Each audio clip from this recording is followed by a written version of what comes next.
Okay, we're going to start back with our journey through the human body, especially the development stages of it.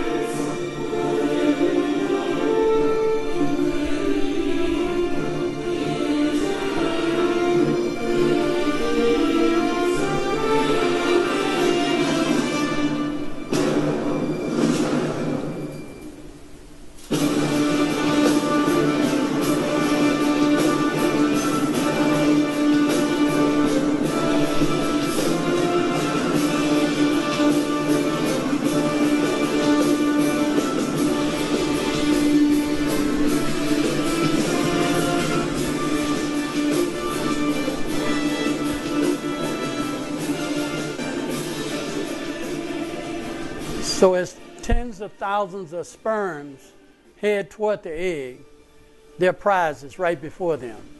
But once again, the biggest challenge, will they be the first one to penetrate the wall and to fertilize the egg? All the rest will die. Only one is permitted to get through. Every now and then, others could make it. But in most cases, one get through. After he get through, he no longer need his tail. His tail helped him maneuver his way toward the egg. The tail break off, and his prize is right before him.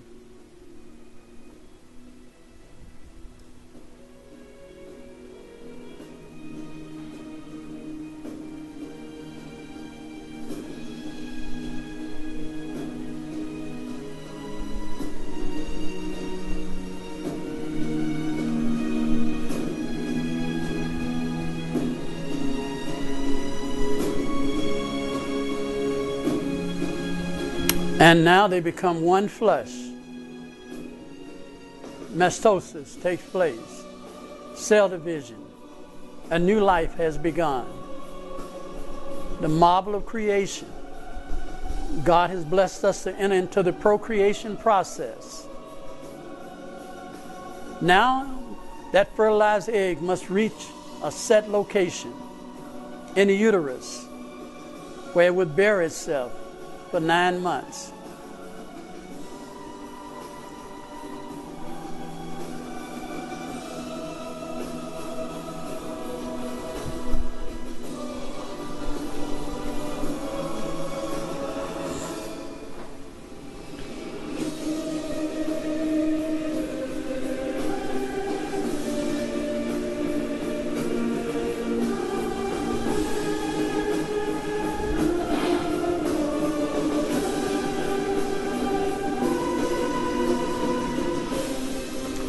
You know, one of the most amazing things about this whole procreation process is that Christ died in the middle of the week. 3.5 days in the middle of the week, he died on Calvary's cross. His death made it possible that we can have a new life. Mitosis took place at the cross. After seeing him die on the cross, we recognize then that we have life and have it life eternal. It was his death that convinced us of that the supreme sacrifice had been made. And yet, there was 3.5 more years to go before this same blessing could go to all nations. 3.5 years after his death brought him to the stoning of Stephenson. At that point, the gospel would go to the world, and all men would have access to the eternal salvation that God has given to the Jews. A new life has begun. The church now is experiencing that new birth experience. Every time a soul comes to Christ, they experience this new birth experience. As life develops and keep developing, we will continue to grow to the full stature of the man Jesus Christ. Even when we're in the kingdom, we will continue to grow into his full stature.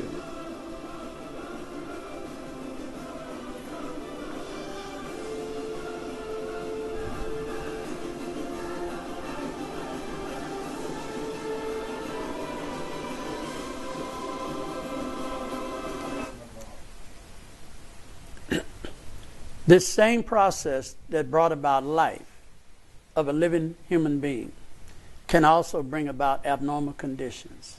Those same hormones that grow a baby can also grow abnormal tissue. They can grow fibroids. They can grow ovaries to a polycystic ovaries. They can make a woman have endometriosis. Endometriosis is where the lining of the uterus is shed once a month after ovulation. It's like a snake shedding his skin. We shed also. That woman must shed that skin. The shedding of the skin is her menstrual cycle.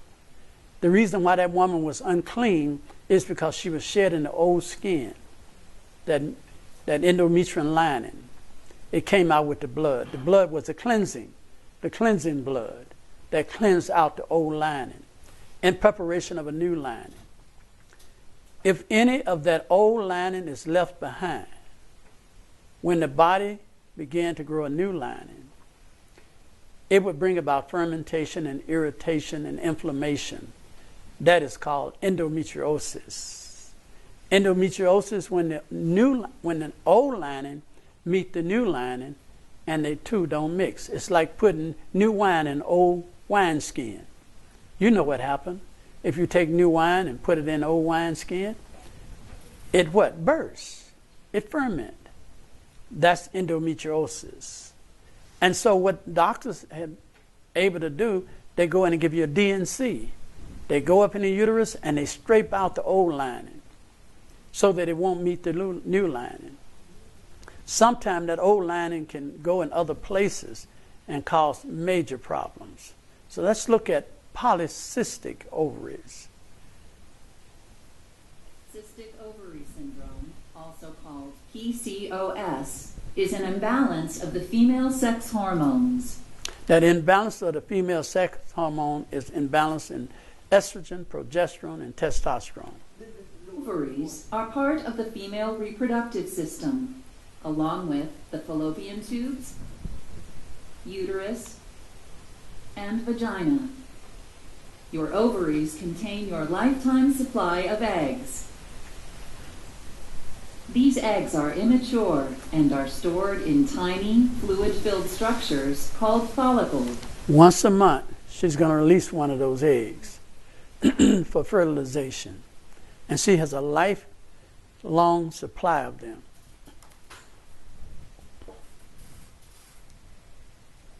Pituitary gland, located at the base of the brain, produces hormones that direct the function of your ovaries.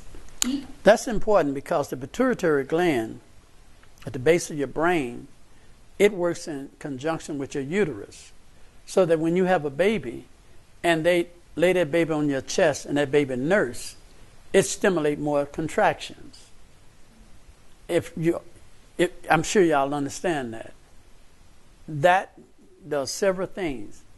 It brings back the same contractions when she was having that baby, so that it can expel the uterus. The endometrium and the sac that held the baby. It also stimulates the mammary glands in the breast to produce a fluid called colostrum. Colostrum is a clear fluid. It's not milk. It's the fluid come before milk comes. And that fluid helps to build the baby's immune system, because the baby's been living off of your immune system. Now the umbilical cord is cut. He must now have his own immune system. She needs his own. So the colostrum builds that new immune system in that baby. God knew what he was doing when he said that after the 8th day, don't let the baby be circumcised till after the 8th day. And it's because when you cut that child, only circumcise the male, when you circumcise him, if he don't have an immune system, he could end up with a bad infection. But after 8 days, after the umbilical cord is cut, then he has built his own immune system, and then you could circumcise him, and there will never be an infection that would take place. The pituitary gland secretes follicle-stimulating hormone, or FSH, and luteinizing hormone, or LH, into the bloodstream. After these hormones reach the ovaries, several hundred immature eggs start to mature, expanding the size of the follicles. As the eggs mature, the follicles secrete estrogen, the main female sex hormone. Once the amount of estrogen in the blood reaches a certain level, the pituitary sends a surge of luteinizing hormone to the ovaries. The most mature follicle to open and release its egg in a process called ovulation. The free egg travels through the fallopian tube where it awaits fertilization. Eventually, the remaining immature follicles and eggs dissolve. Egg is not fertilized. The egg and the lining of the uterus are shed during the next menstrual period. If you have polycystic ovary syndrome, your pituitary gland may release abnormally high amounts of luteinizing. That gluconizing hormone is going to increase, is being increased because of estrogen. If your estrogen is too high, it is designed to make things grow. You didn't get fertilized. That means the egg didn't get fertilized by the male sperm, but it's already programmed to make things grow. Are you following me? It's already been computerized. Your job is to make something grow. Since that egg did not get fertilized, it's going to make something grow. It'll make polycystic ovaries grow. Then instead of having one ovary, you got a cluster of ovaries. In other words, typically you should have one ovary, a left and a right ovary, okay? But in polycystic ovaries,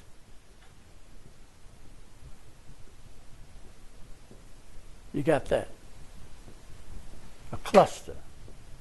Now, the difference is this ovary here is producing estrogen. And the left and the right is producing estrogen. But all of these are producing estrogen too, which is too much estrogen. And it's programmed to make things grow. Up here, it should make a baby grow. Up here, it didn't get fertilized, so it's going to make what? Abnormal cells grow. Cells such as your fibroids, such as polycystic ovaries. That's a cluster of ovaries, like a cluster of grapes, producing too much estrogen. That can cause problems. The other thing is, in the male, he has testicles that's producing testosterone. Okay, now, in here, in his sac, he's got those there, like these two ovaries, producing testosterone. It's the same thing. But these are producing female hormone. These are producing testosterone. Now, what can happen is, because that man's body's designed to be muscular, to use his muscles, to build on that testosterone, if he stopped doing that, he's going to pick up more body fat. Body fat is a natural steroid that can be converted to estrogen. So like he's 100, he says 170, 180 pounds here. When he's in his 20s and 30s, nice size. But he get around 60 or 70 years old, now he's 240, 250 pounds, whatever it is. That body fat now is going to be converted to estrogen. So you're going to take the testosterone and you're going to take the estrogen. They're going to unite. When they unite, they're going to produce another hormone called dihydrotestosterone. Okay? Now you have, here you got testosterone. Because you gain that body fat, you're not getting proper amount of exercise, your diet is poor, you go into impotence. Impotence is simply because it's crowding out the testosterone, and now you're producing more estrogen, which is calming your body down.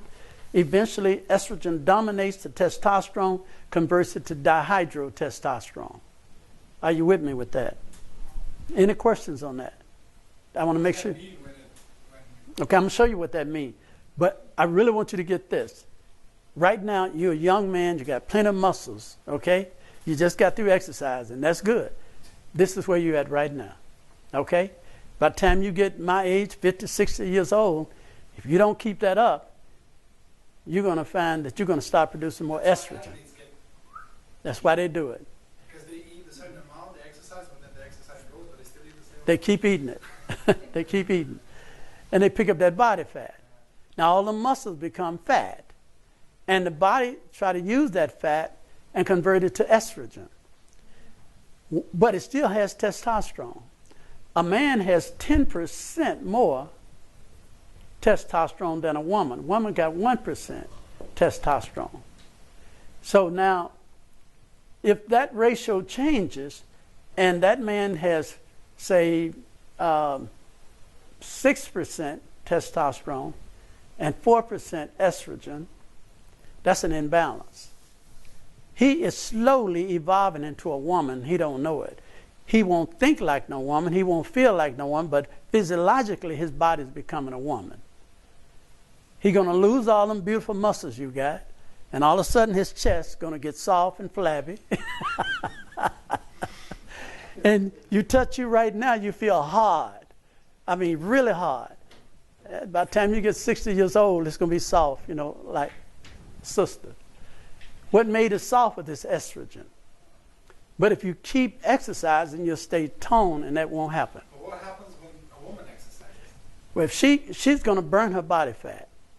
A woman have to have a certain amount of body fat to maintain estrogenic level. If she's burning that fat, she's going to become more lean and muscular. If she's young, her period going to stop. That's why a lot of athletic women don't have monthly periods until they stop running and playing sports and so on. Yes? With the Ovarian disorder, how is it with the menopause? With the menopause? Yeah, it's the Ovarian disorder. Yeah. About when the tumors is coming to the menopause. Let me come back to this here. I'm going to come back to menopause. I get that in this section here.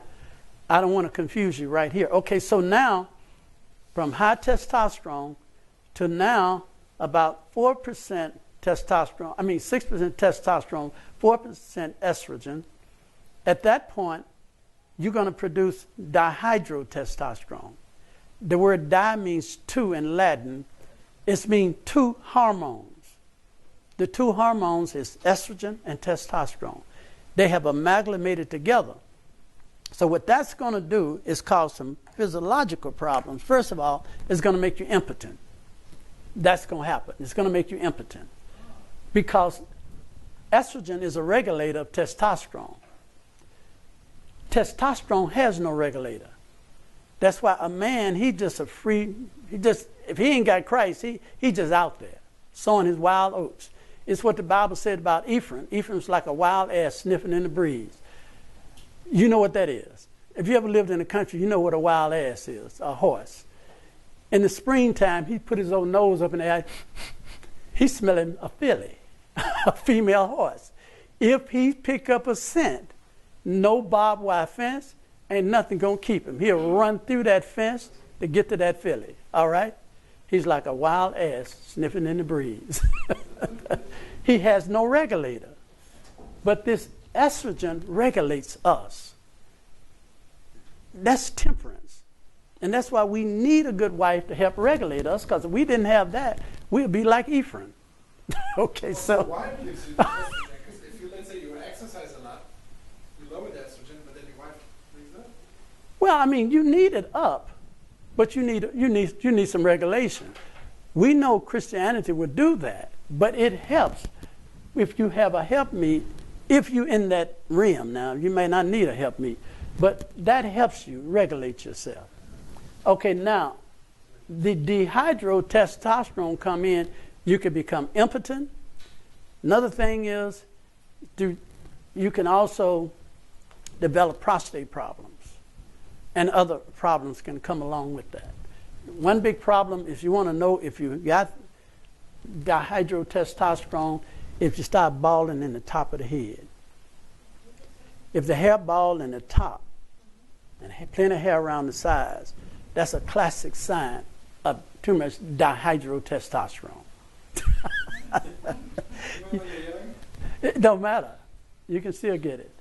But Google it up. Now you got a good head of hair. Okay.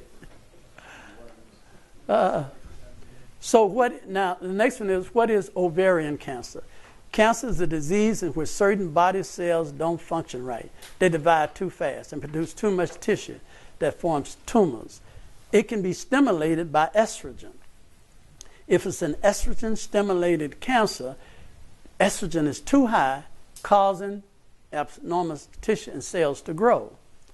About 1 in every 72 women in the United States will develop ovarian cancer. Most of the cases occur in women over the age 50. So a woman's chances of developing ovarian cancer increases when she gets 50 plus. She go into premenopause. When she go into premenopause, it's the most dangerous time of her life. Not when she's young. Her body's equipped to make all this estrogen. But when she get old, 50 plus, her body can't handle all that estrogen. But what happened is her ovaries stop producing the sizable amount of estrogen. When she get in premenopause, her estrogen slow down, stop producing estrogen, but her adrenal glands can produce estrogen, her body fat can produce estrogen, her diet can produce estrogen, toxin can produce estrogen. So there are many other factors now that can what? Produce estrogen. You have phytoestrogen, which is plant-based estrogen. You have synthetic estrogen, which is chemical. You got petroestrogen. So all of these things can cause estrogen dominance. So, and what would take place in her premenopausal condition, when her ovaries stopped making enough, she would start having menopause symptoms, hot flashes, sweat, night sweats, anxiety attacks, and so on. That's because those ovaries are trying to make more estrogen. The body said, make me some more estrogen, and it's trying to do it, but it can't do it. And so it's producing a reaction trying to force the ovaries to do what it cannot do. And that's why you have the hot flashes, anxiety attacks, and night sweats, and all of that. It's simply your body trying to make those ovaries produce more estrogen. Sometimes it's able to do that, and during the premenopausal state, a woman gets pregnant going through the change of life. You finally cleared out the house, the children going to college, and you say, hey, we're free now. We can just lay back and take it easy. No more children. And presto, the stalk visits you again. And you wonder, where did this come from? The timing was right. Those ovaries beat up so bad, they produce a large amount of estrogen at the wrong time. And there you go, again. So, well, let's pray that that don't happen. So with ovarian cancer,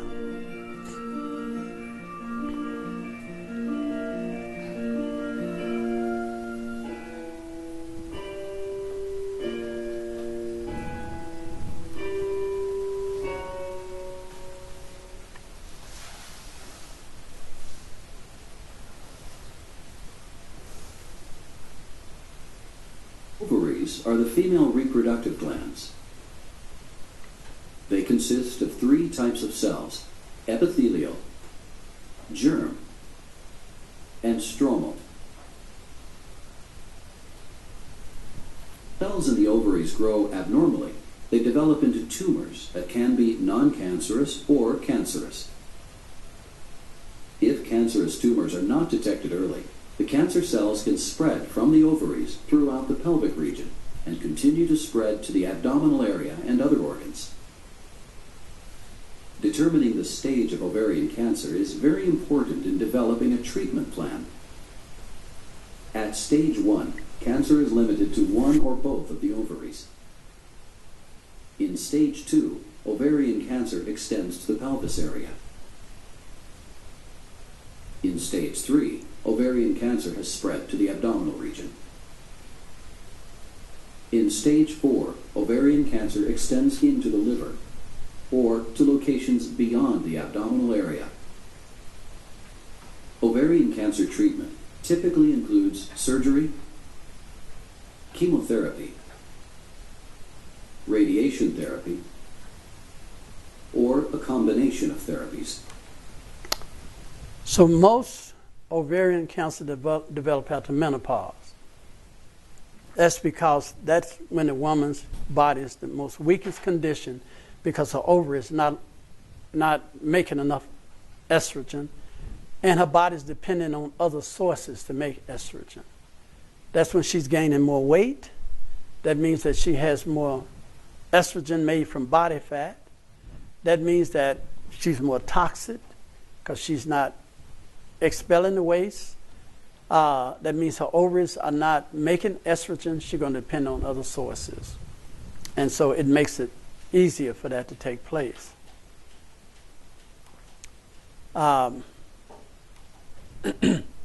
Let's take a look at the menstrual cycle of estrogen. Late onset menstruation, that means you begin your menstruation late. Early menopause, that means that you go into menopause before you get 50 years old. Stay pregnant, that means if you stay pregnant, you use up a lot of your estrogen. Lactation means that if you're lactating, that means you're breastfeeding. That means as long as you're breastfeeding, you're suppressing estrogen. I'll give you an example. Over here in my left hand is progesterone. Over in my right hand is estrogen. All right? When a woman begins her menstrual cycle, her estrogen level goes up. As it goes up, it suppresses the progesterone.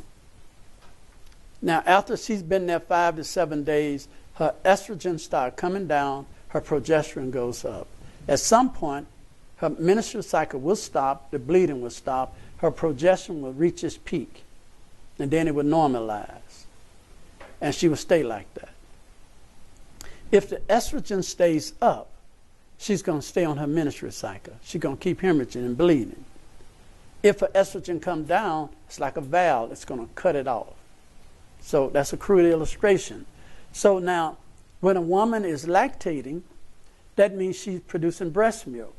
In order for us to produce breast milk, her progesterone level got to be high. It's got to be high for her to produce breast milk.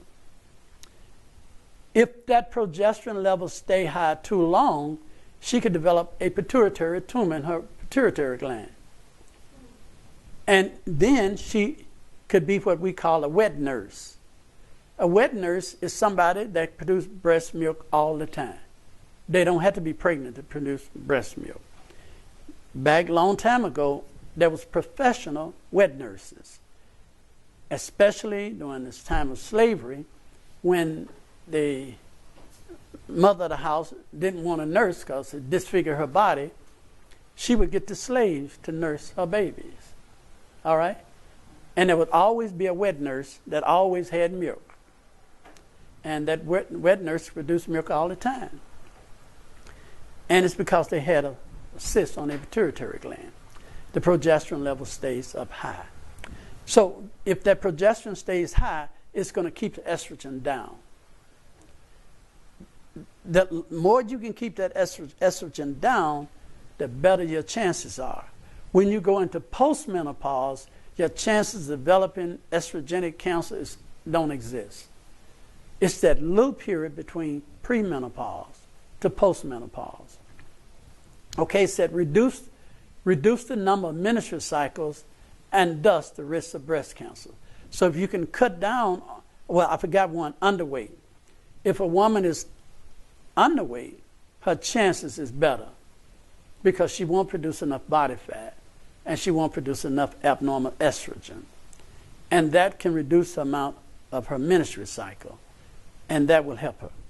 Most women, if asked for the usual age of onset of their menstruation, would say that they begin their menstruation at 11 and 12 years old. This is true only for the past century in industrialized countries. So, in other words, when we was young, women did not experience their menstrual cycle at 11 and 12. They're experiencing their menstrual cycle now at 8 and 9 years old. Girls are having babies at 8 and 9 years old. But years ago, that did not happen. Girls did not develop large breasts. They was tomboys until they were 15, almost 16 years old. But not so today.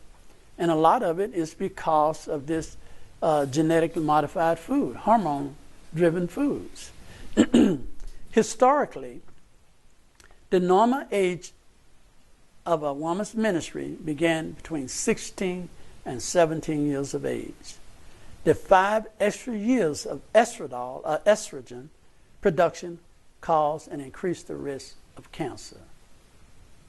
And that's the reason why we're seeing more of it now, is the estrogenic level is staying too high, too early and too high.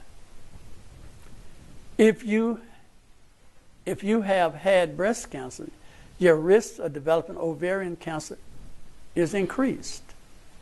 This may be because of inherent mutation of certain genes. In other words, if you have had it, breast cancer, it's a good possibility you could get ovarian cancer or uterine cancer. Another thing that can cause these conditions, polycystic ovaries, uterine irritation, is HPV, human papilloma virus. The human papilloma virus can also cause problems. This is not the only case where you can get human papilloma virus, but having multiple partners is one reason you can get that. God never intended for that to happen. Some people feel that they can use condoms and protect themselves from human papilloma virus. That is not the case. Human papilloma virus can be transmitted just by body contact. And these things people are not teaching people. So it's not a guarantee to think you can get around God's requirements by using condoms. Okay, so now looking at fibroids. If you have fibroids, or know somebody with fibroids, I'm going to go through a wonderful treatment for it. The white Easter lily. Every year during Easter, the flower they sell called the Easter lily flowers, beautiful flower, has been used in Europe and traditional Chinese medicine for a long time. The way this plant is used as a flower essence or tincture made out of the flower. This is the Easter lily. This Easter lily plant can totally eradicate and eliminate fibroids, polycystic ovaries. I mean, it don't take long. It blocked the estrogen. So what I normally do every Easter, I wait till after Easter, I go around and I buy up all the Easter lily plants for half the price, because they only sell it just for one day. And now they practically give you the plant. I take it home and I plant it, and I go every time I need some, I go out and dig me up a bulb and I make me an extract out of it. Fresh? Fresh. What if you dry it and use it as... Yeah, you can do that. You can make tinctures out of it, dry it. You can do that. So you make it as a tincture and give it as drops? Yeah, give it by drops. Mm-hmm. You can buy it. They sell it on the internet.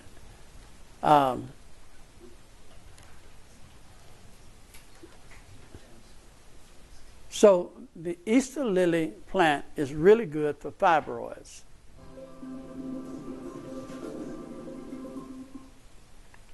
A fibroid is a benign tumour that mainly consists of muscular tissue and usually grows inside the uterus.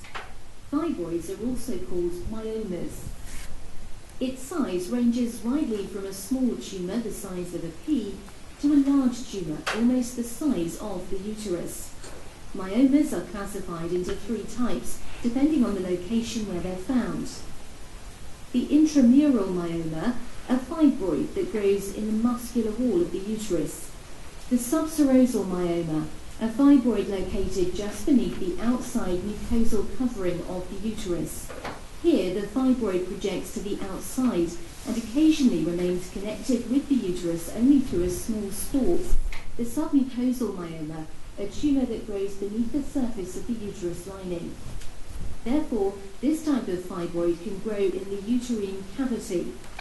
That type of fibroid can grow within the body of the uterus.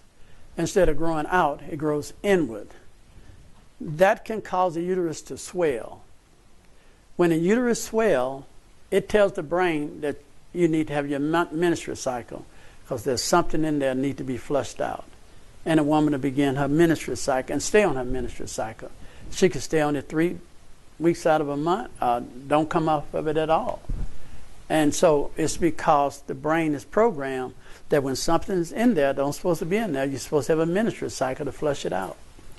And so if you stand on your menstrual cycle beyond 10 days, should be 5 to 7 days, there's probably something going wrong. And when you develop cervical or uterine cancer, your belly will swell and you develop peritoneal cancer of the peritoneal lining. You also need to get your bowels, work on your bowels, and consume a lot of fiber, a lot of roughage with water, because that helps pull out some of the unused estrogen. If you stand on your menstrual cycle longer than 7 days, that means you're going to be anemic. And most women are anemics. And that's because you're losing more blood before you can build it back up. And this is why you need to make an iron drink made out of blackstrap molasses, grape juice, raisins, prunes, apricot. And you set that up overnight on your kitchen table. The next day you put it in the refrigerator. And you drink a little on that every day. And that will bring your blood count up. Ellen White, she recommends taking the raw egg. She recommends taking the raw egg and grape juice and taking a fertile raw egg and grape juice and drink it. Now, do y'all know the difference between a fertile egg and a non-fertile egg? Well, I'll tell you for those that don't know.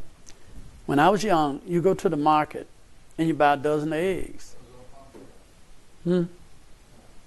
Yeah, we used to go buy eggs. And we bring the egg home and they get rid of the scrambled eggs, they crack it, and there's a baby chicken in it. Okay? Or there's blood in it, you know what I mean? They said, wow, look at that. You don't see that anymore. They stopped that. The way they stopped that, they do not use a rooster to fertilize a hen anymore. The commercial hatchery do not have the patience to wait on no rooster to make his mind up. They more depend on chemical-induced fertilization. So what they do, they take their little roosters, baby roosters, 3 days old, they crush them and grind them up, put some drugs in it, fertility drugs, in the feed, and feed that back to the hens. So that's what they do. And then they put them under big bright lights, and they'll lay eggs till they die. That's all. They can't even walk. All they do is just lay there and produce eggs. Okay? So those are non-fertile eggs. So I don't recommend eating eggs, but if you're going to eat eggs, get a fertile egg. The other one is you get progesterone cream, wild yam progesterone cream, if you have fibroids. Now what that is that it's just a cream you rub on your thigh or your backside. It gives you more progesterone to bring down the estrogen. And it's really good. Other things you can do is you can do coffee enemas, take calcium, magnesium. I'm not going to go through all this here because it'll take too long and my time is really pressing. You can also make a hormone tea out of dandelion, wildwood, Oregon grape, chasteberries, black haw, burdock. You can make a hormonal tea. That is to get your hormones back in place. You need to know what foods are high estrogen and what foods are not. This is what makes the difference between a medical missionary physician and a medical missionary. The medical missionary just feeds you good, healthy food. A medical missionary physician, he studies the food to see what chemical reaction they're going to have in your body. The big difference. Big difference. Because you could be eating a vegan diet and still be creating problems. So it's not a safety thing because you don't eat meat that you're free from all the other adverse reactions. No, you got to know what those foods are going to go through and a chemical change, what effect it's going to have. For instance, if you have fibroids, polycystic ovaries or endometriosis, your estrogen level is too high. You need to go on a low estrogen diet program. So let's look at it. Oranges, grapes, broccoli, strawberry, cauliflower. I'm not going to go through all of these here. Blueberries, Brussels sprouts, all greens, turnips, peaches, apricots, lemons,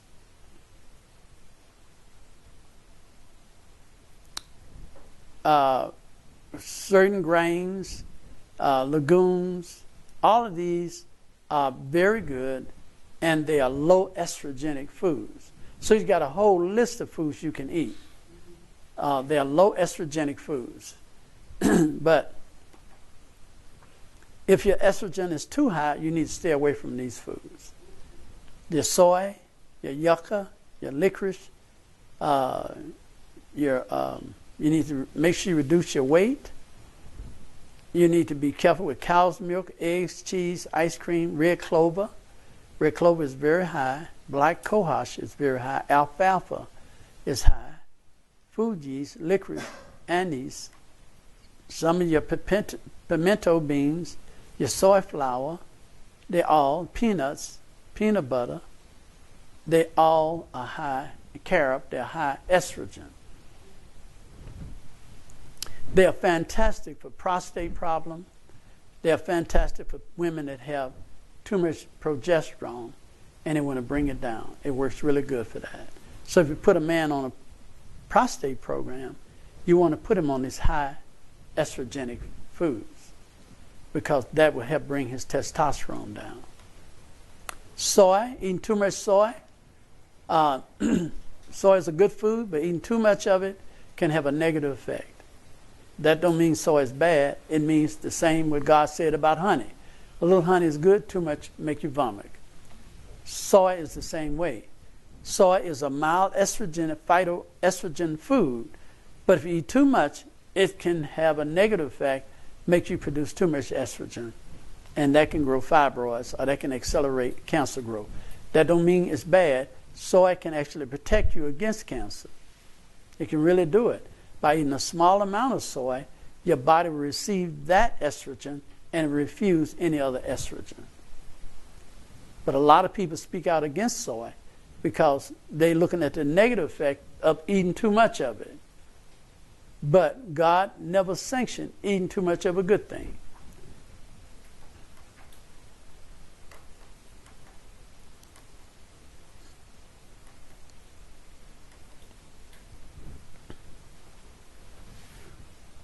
So there are different types of estrogen. I'm not going to go through all of it, but obese women make an estrogen called estrone. That means they make an estrogen out of their belly fat. And they're doing it every day of their life. And that's producing too much estrogen. They're going to be more prone to fibroids.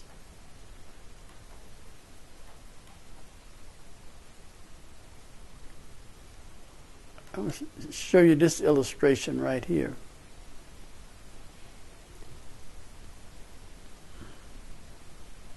Up here, estrol comes from soy, it comes from carrots, it comes from alfalfa. That's a weak form of estrogen. The estradiol is a strong form of estrogen. It's made by your ovaries. Let's see then. If you eat soy, carrots, and alfalfa, the estrol will block the strong estrogen. I'm going to go through it again.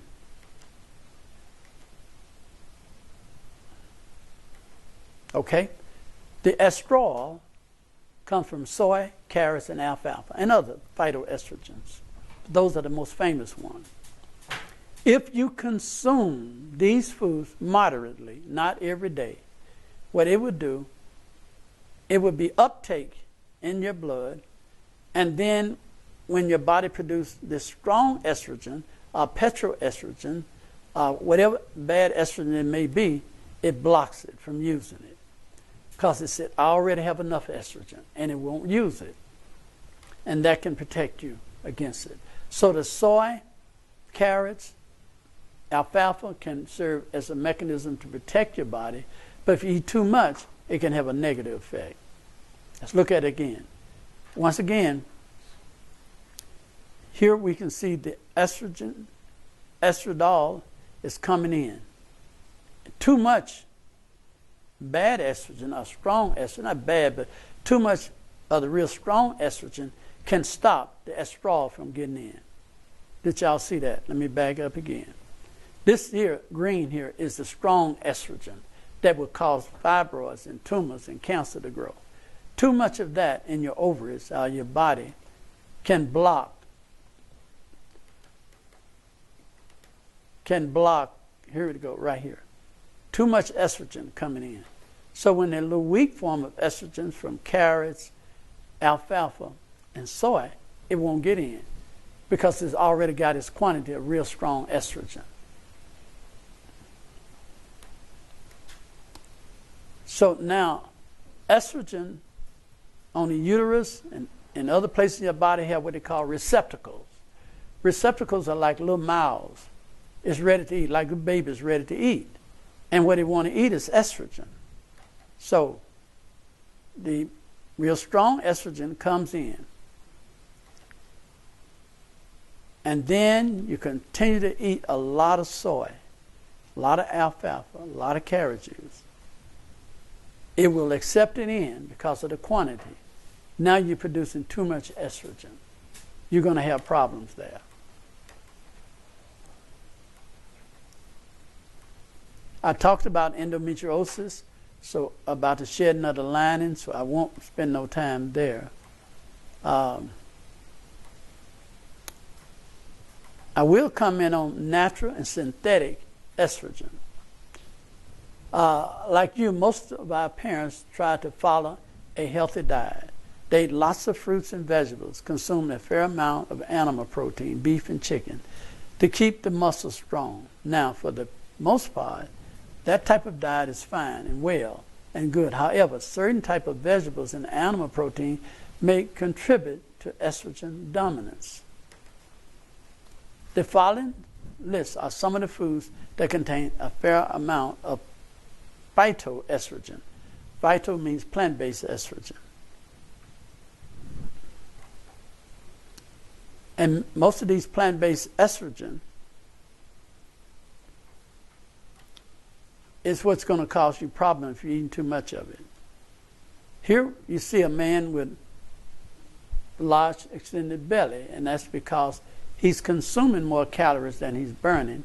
He's picking up a lot of belly fat. That belly fat can be turned to estrogen. These are some of the phytoestrogen, high phytoestrogen, like soy, tofu, peas, chickpeas, sunflower, apples, plums, vegetables, carrots, eggplant, barley, potatoes. They're very high in phytoestrogen, which is not bad.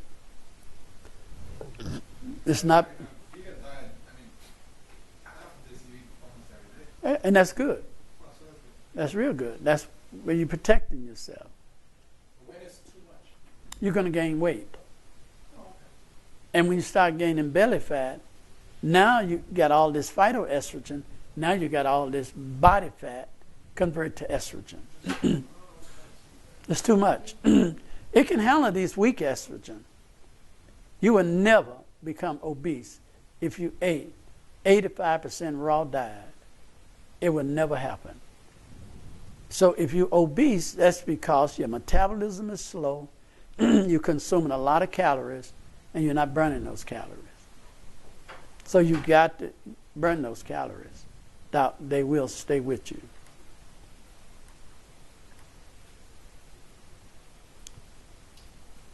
The simple thing of plastic bags, plastic on your food, wax paper, all of this can cause estrogen increase in your body. Yeah? But they do have the special type of water bottles that don't do that. They had a special type. But most of your commercial water bottles, it's carcinogen. It's cancer causing. because especially if the sun hit it, if the sun hit those plastic containers, it can turn it into cancer causer. But they do have them now where they got a special kind of plastic where that won't take place. So I'm just about ready to stop, and y'all be getting ready to ask some questions. There are many of these herbs are found. Many of them are found in estrogen blocking supplements. So these herbs are designed to block estrogen for only the estrogen dominance type cancer. They're turmeric, they're passion flower, fenugreek. Those are the major ones. They block estrogen. So if you've got fibroids, or if you've got breast cancer that's estrogen driven, you want to incorporate these into your program. So by blocking the enzyme aromatase, which converts testosterone to estrogen in men. So how do men end up with too much estrogen? By the aromatase process. Aromatase is when your body converts testosterone to estrogen. That's the aromatase process.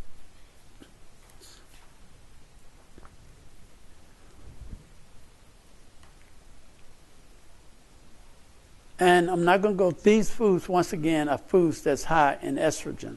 I'm going to go right through them. Estrogen inhibiting foods. These foods will inhibit estrogen, or stop it or slow it down. It's a whole list of foods that will slow down. So if I'm working with fibroids, if I'm working with fibroids, I want to go back to these foods right here. And I want to feed a person a lot of those foods because that's going to inhibit and reduce fibroids.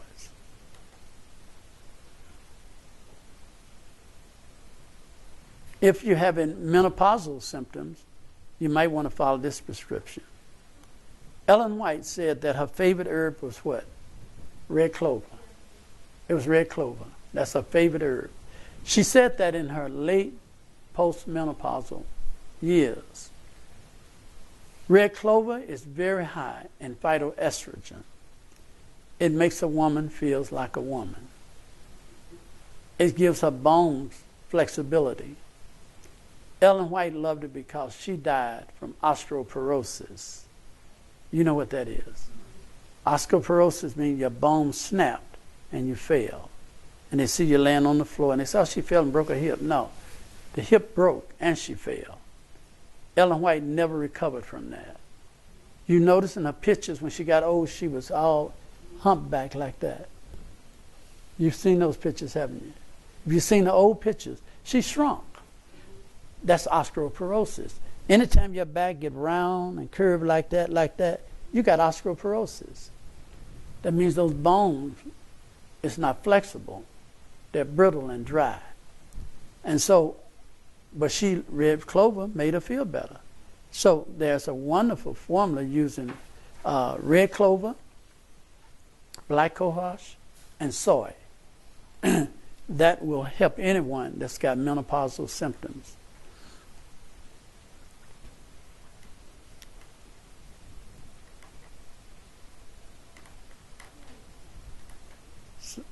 Show you just a few. I'm going to show you a few clips on fibroids. Now that's slide 120, but that's a fibroid right there. And we'll go through those real quick.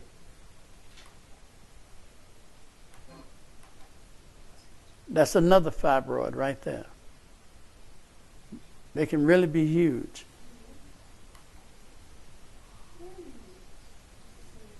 You see how large they can get. A fibroid is like a baby developing in your stomach. Or you can have a lot of little small ones, fibroids.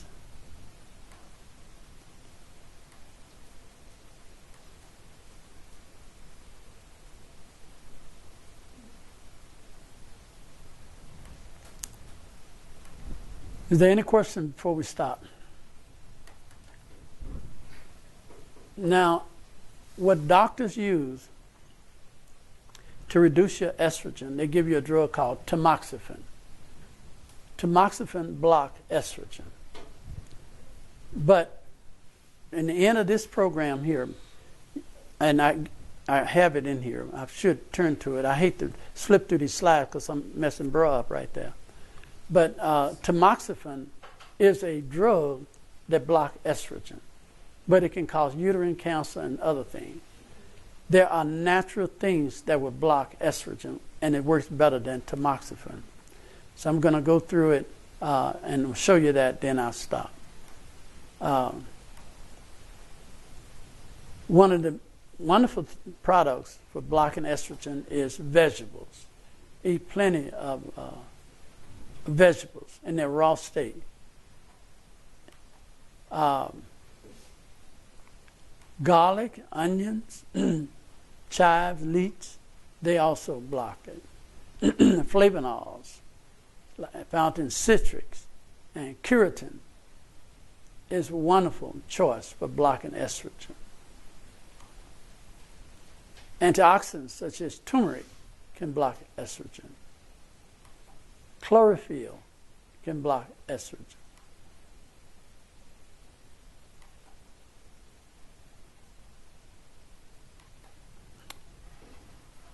And if you can bring that estrogen down, you can really help yourself. Body weight, reduced amount of extra pounds can help you a lot. And the one I'm looking for is cryosin. It's in here. Now, those are different fibroids right there. See, they all come in all different shapes and sizes.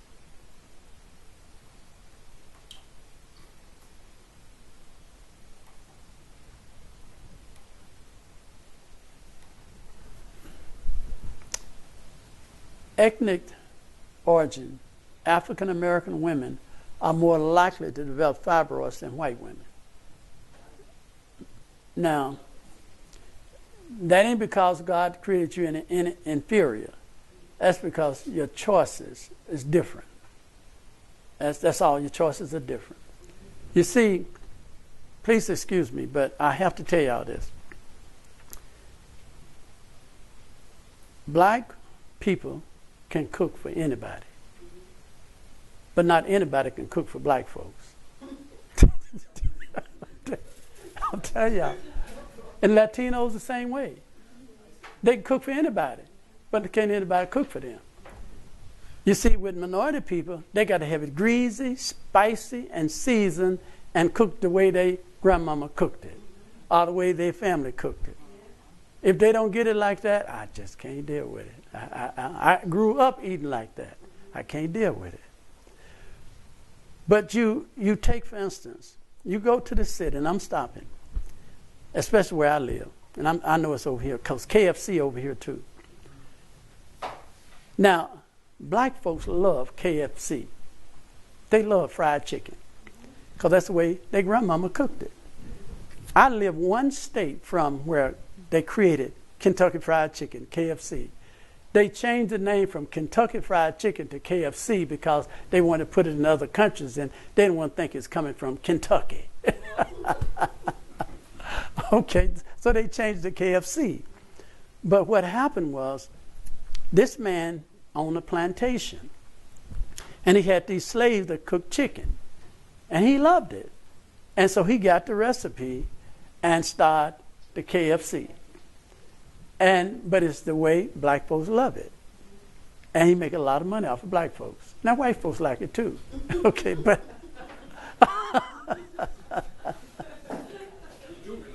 oh yeah, I mean everybody likes fried chicken. But now the difference is that white folks, they can go to the Chinese restaurant, they can go to the Mexican restaurant, they can go to the Asian restaurant, they can go get a little soul food every once in a while. But black folks, KFC.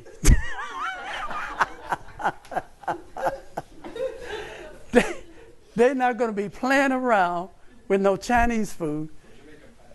Yeah, well, if they're going to eat Jamaican, they're going to eat Jamaican everything.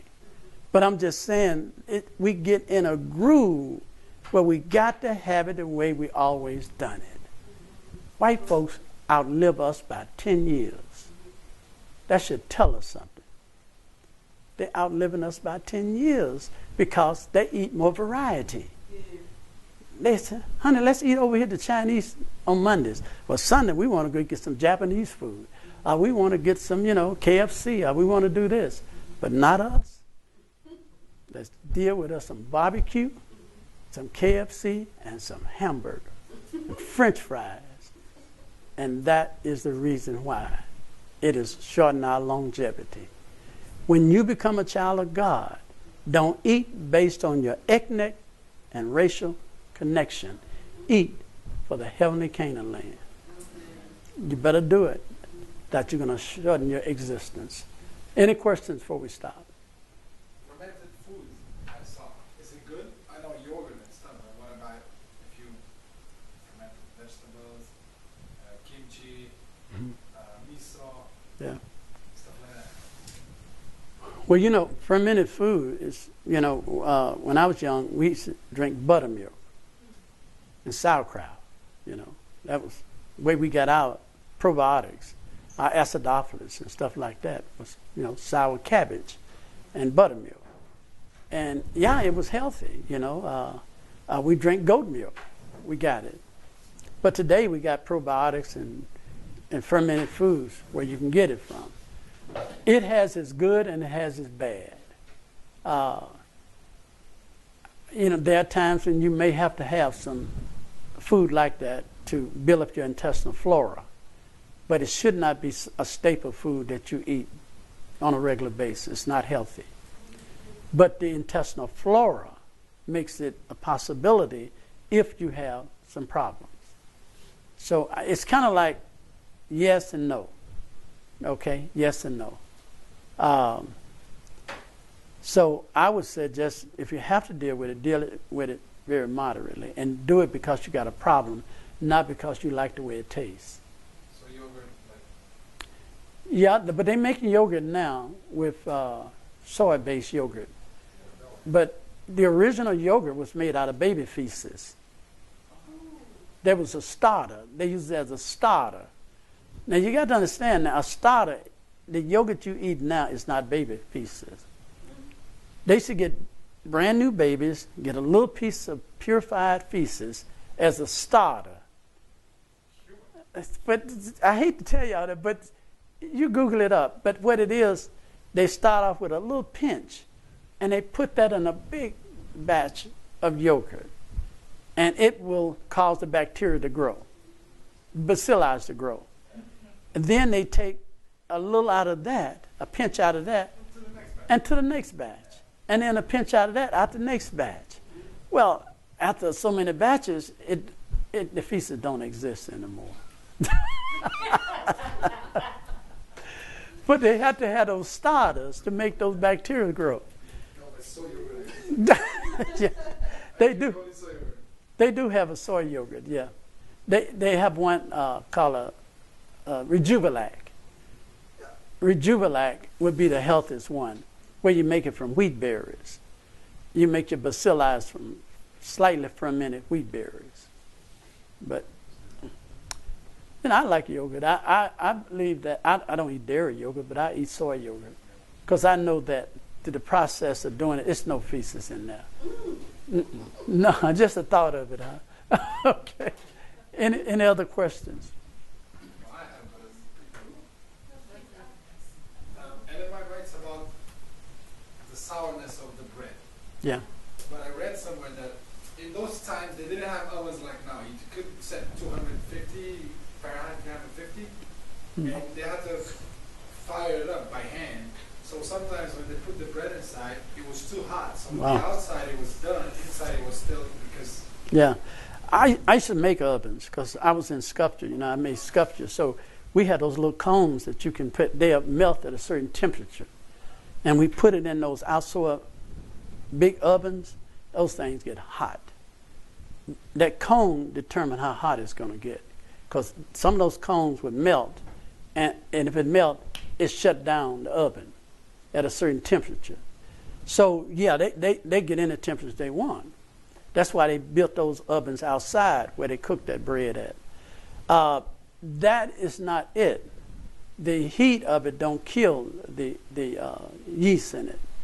that yeast got to set up and age before you can eat it. So she said make small loaves and let it set a while before you eat it. And that's the safest way to do it. Did they have yeast back then, or did they have sourdough? Well, they had yeast too. Then they had sourdough, both of them. But I'm saying yeast came along later. But sourdough is the same thing. They both going to do it. But sourdough is a little better than yeast. I mean, it's a little better. Sourdough is a little better than yeast, but it's a leaven. Both work as a leaven. Now today we use hydrogen peroxide.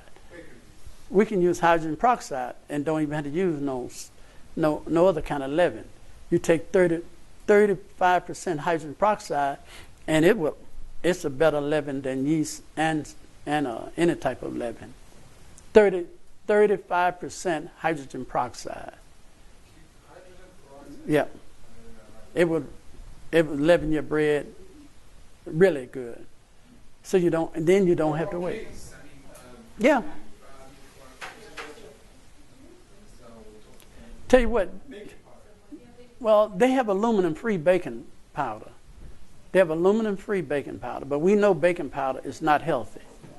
We know that baking powder is the prime causes of Alzheimer's, because baking powder has aluminum in it, and that's why they know on baking powder it's the aluminum in it that get into your brain and kill your brain cells. Y'all look this up. Using deodorants. Most of your commercial deodorants have aluminum in it because it repels odor.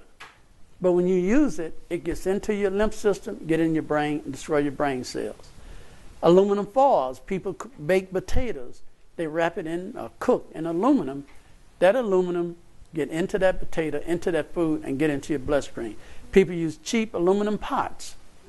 It's just really terrible. You cook with those pots, and you see at the bottom of those pots, it's got little dark spots. That's where aluminum used to be. Now that aluminum is in your bloodstream and in your brain, and aluminum is not biodegradable. It cannot break down. It ends up getting into your cells and destroying your cells. That's why you had to use, yes. That's about canned and wheat bread and the other form of bread is a bit more sour because in Denmark we don't have so much wheat bread and more sour bread. Yes, but keep them small, not the big loaves, and give it time to age for the yeast to die in it. Did you have something, bro? Yeah, about many people also Adventists, they like to eat pizza. There's a lot of cheese on it. What do you think about this? Well, cheese, Ellen White made it very clear on cheese. It's unfit for human consumption and should never be introduced in the system. Now, we know that professional ministers, and some of our ministers in the little red book said she wasn't talking about pasteurized cheese, as if they smarter than God. God knew they were going to come up with pasteurization. She said cheese is unfit for human consumption and should never be introduced in the system. But we are so gifted now, like these brothers here and others, we're making cheese that's easy to digest. We don't lose any of the flavor and the taste. Why do we have to turn to dairy cheese? It's ridiculous. Now this start I have heard when I bought a pizza, they have given me the offer. You can buy pizza with soya cheese. Yeah. Out of it, but I think it's also healthy. Like I said, but there are ways, and they're proving this, that you can make healthy cheese just like healthy meat substitutes. You can make things healthy that will give you that taste, because some people need that transitional period to transit. It's just too bad most of us have been transitioned for about 50 years and we still ain't got that. If we can eat at least 80%, 85% raw, we'll be better off. We'll be a much healthier people if we could do that. There's no other question. We talk about in the board about the testosterone levels in a man, and also on the estrogen level.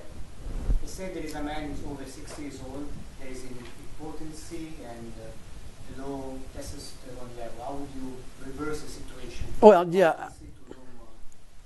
I work with it all the time. I mean, that's one of the biggest things when I'm out giving seminars. They want to know, do I have a natural Viagra? or Cialis. But there are plenty. Several men ask me this question, so that is I'm going to be honest with you. More women ask me those questions than men do. They're afraid to try to fix their husband. not necessarily how to reverse the condition. Because if the cancer is low, Well, you stay active. You keep your body weight down, stay active, and get plenty of exercise, and watch your diet. And you can keep it going. so this can also reverse Yeah, by doing just exercising and your diet. diet. You can Yep. go back to And if you need any help, there's some herbs can do that. Some herbs can actually help with that. And we also talk about when we talk about the breast cancer, the fibroid, we saw some herbs. Would you associate the usage of herbs with some other type of treatment? What kind of treatment would you use? Would you use a lot of other therapy, or you use enema? What would be your combination of treatments, or you just use the herbs? So Well, it depends on what I'm working with.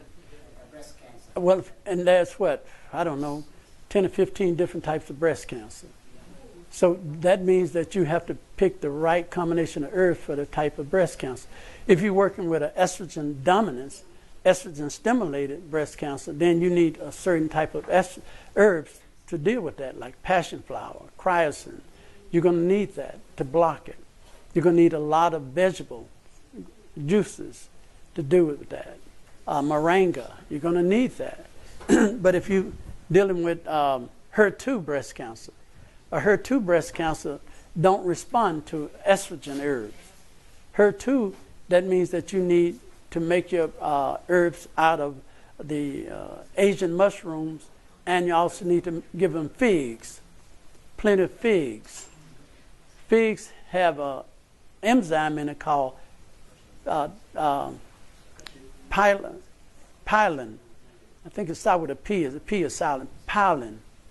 And it is the only effective thing that can block the HER2 breast cancer. And so we make a herbal chemo out of figs. It's solulin. I said pylin. It's solulin. We make a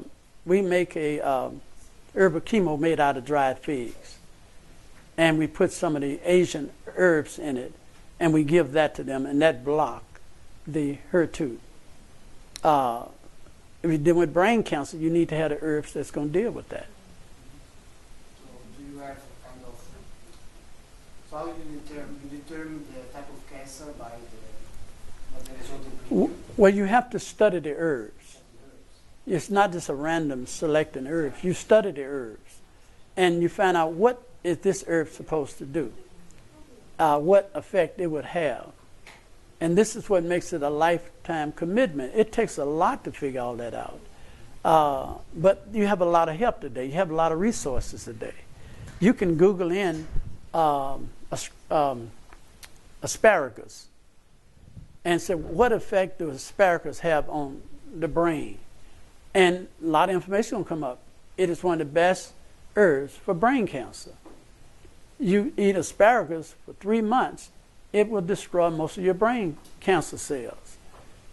Well, you got those resources available to you now by Googling it in. So this is what I'm talking about. Just don't pick a random herbs. Now, there are herbs there's some base herbs like shiitake, reishi, agrimony, golden seal, echinacea, base herbs. So I want all those herbs in my formula.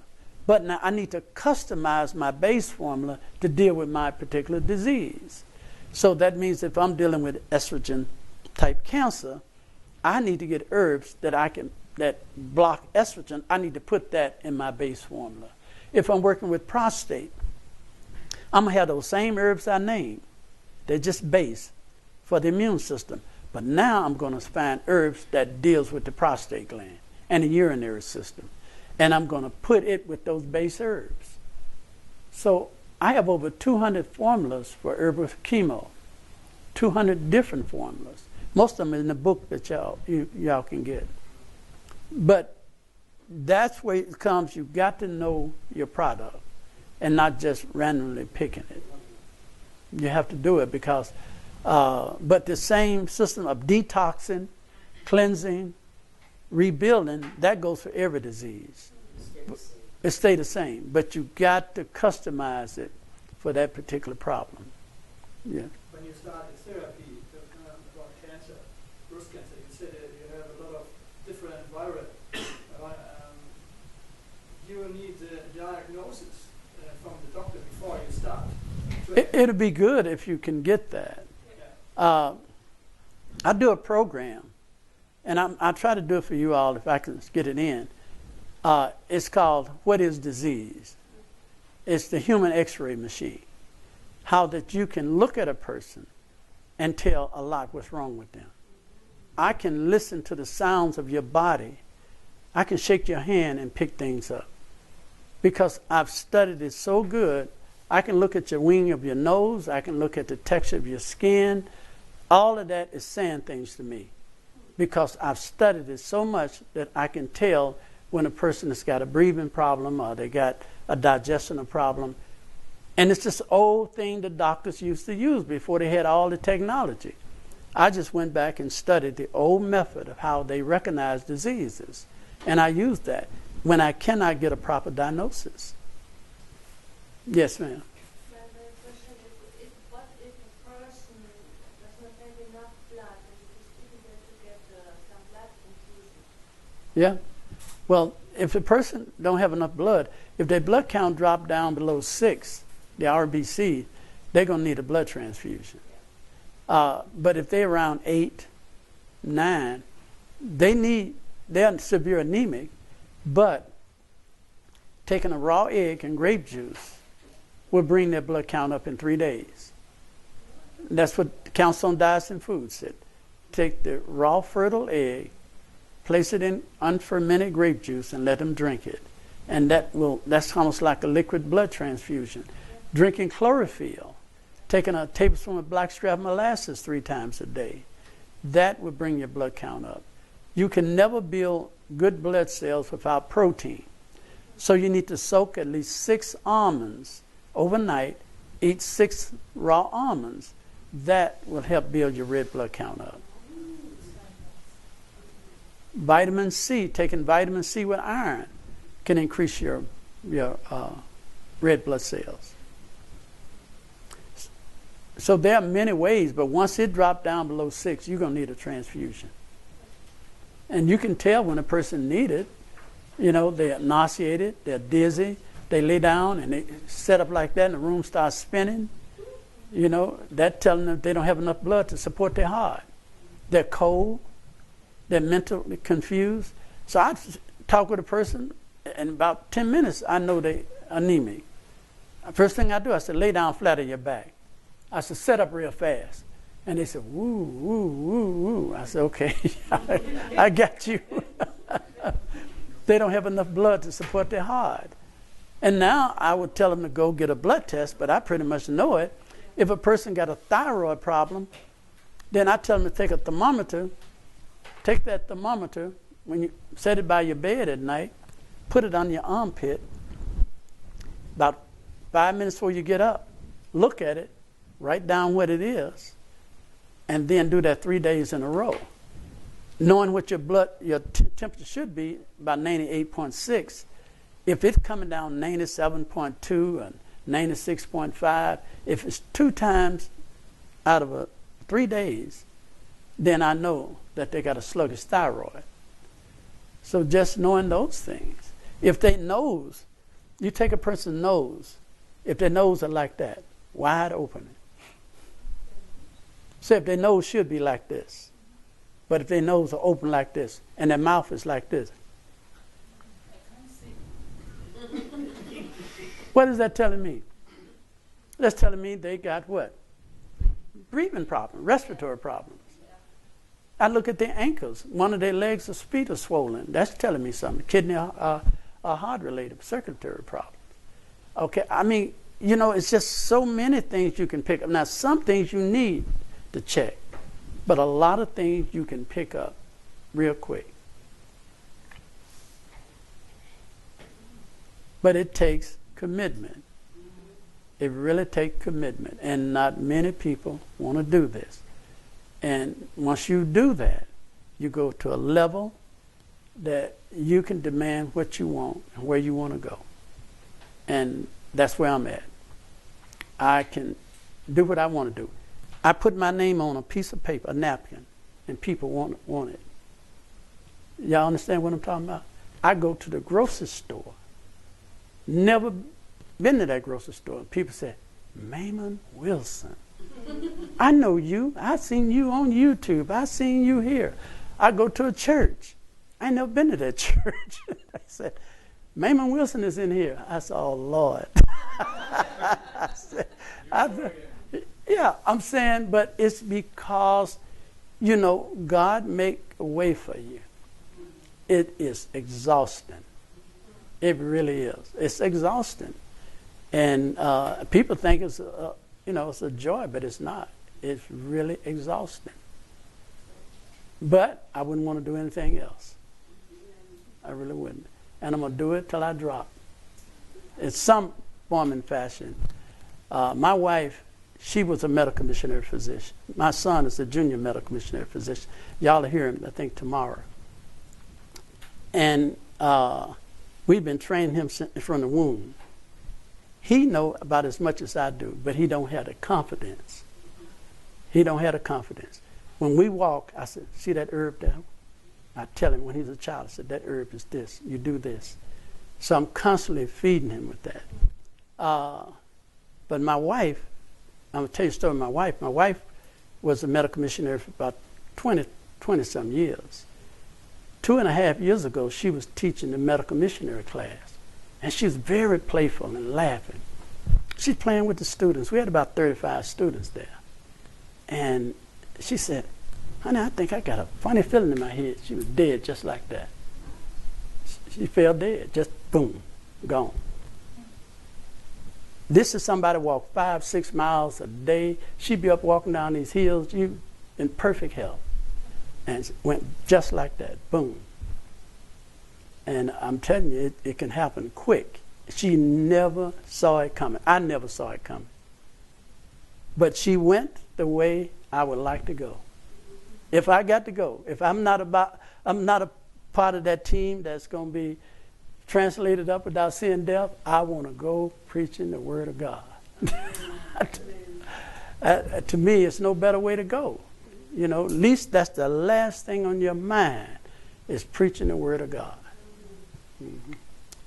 Okay, let us pray. Dear loving Father, which art in heaven, dear Lord, thank you so much, Lord, for another day. Now, dear Father, we pray for strength, rejuvenation. We pray, Father, that they would take this information, and we pray that somehow, some words or some action, some illustration, Lord, would sow a seed.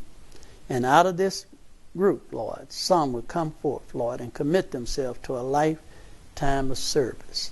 Bless us to this end in Christ's name. Amen.